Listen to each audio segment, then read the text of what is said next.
Bueno, la tensión ahí ha venido aumentando obviamente con el tiempo. Las primeras dos rondas fueron más de organización, de ver los temas tradicionales de comercio. La tercera en Ottawa ya fue más complicada.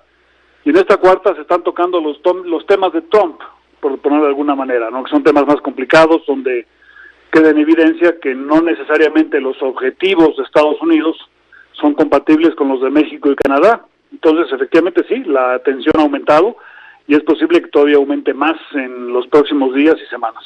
Hoy la prensa estadounidense pone de manifiesto, nos comentaba Armando Guzmán, nuestro corresponsal hace un rato, la prensa estadounidense subraya que está en situación de peligro en la continuidad del Tratado de Libre Comercio, sobre todo porque Estados Unidos está presionando a los negociadores mexicanos con esto de la cláusula de caducidad o sunset, como le llaman, que implica revisar el Tratado de Libre Comercio si es que permanece, hacerlo cada 5 años, con la posibilidad de que haya exclusión, que se pueda ir a Estados Unidos del mismo. Esto es una presión, un maltrato, es un maltrato del trato. Bueno, lo que ha sucedido también en los últimos días es que el propio sector privado de Estados Unidos se ha dado cuenta que muchas de las propuestas de su propio gobierno, incluida esta cláusula del ocaso y otras, son contrarias a los intereses de las empresas y los exportadores e inversionistas de Estados Unidos. Entonces, no solamente es que México y Canadá hayan reaccionado, sino que su propio sector privado, los gobernadores que le mandaron abrumadoramente una carta a Estados Unidos, al presidente, diciéndole, oye, el TLC funciona bien, no hay que cambiarlo. Los agricultores también lo han hecho. Entonces, esto, digamos, la presión también viene del lado de aquellos que están tratando de defender al TLC y que le señalan al presidente Trump el costo importante que tendría para Estados Unidos de abandonarlo. ¿Cuál es el peor escenario para México en caso de que fracase la renegociación? Que reaccionemos mal, que en México interpretemos la potencial salida del TLC de América del Norte por parte de Estados Unidos como una razón para cambiar política y regresar hacia el pasado y cerrar la economía mexicana.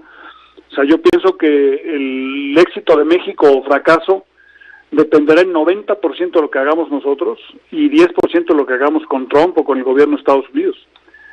México, esta idea, por ejemplo, de que se tiene un plan B, a mí me parece incorrecta. Yo creo que México lo que tiene es que hacer enfatizar el plan A.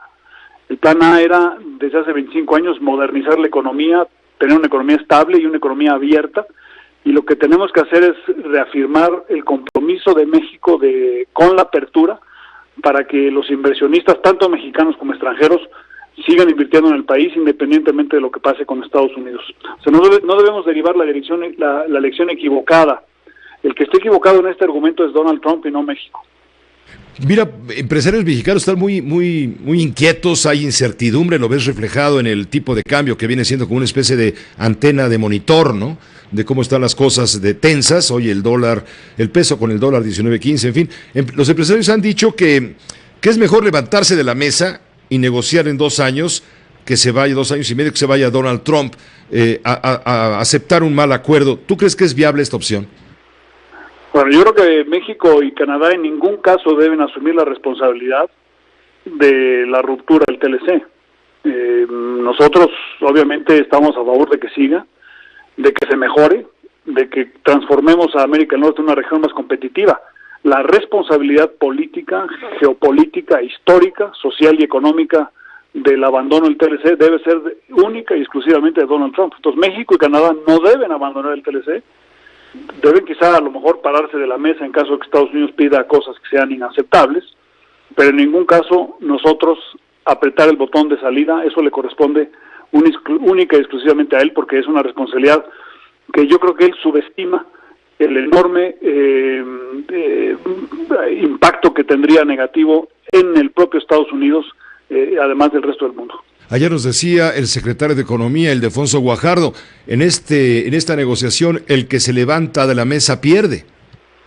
Claro, nosotros por eso debemos mantenernos firmes y tener una posición constructiva de que estamos dispuestos a mejorar el TLC, se hace a México, a Canadá y Estados Unidos más competitivo con respecto al resto del mundo, pero no tenemos nosotros por qué salir. El que debe salir, si es que quiere salir, es él. O lo que debe quedarle claro a Estados Unidos es que si Estados Unidos sale, México y Canadá no deben participar en una negociación con ellos en esos términos, sino esperar a que termine probablemente el término del presidente Trump. Si no hay TLC, podría haber un tratado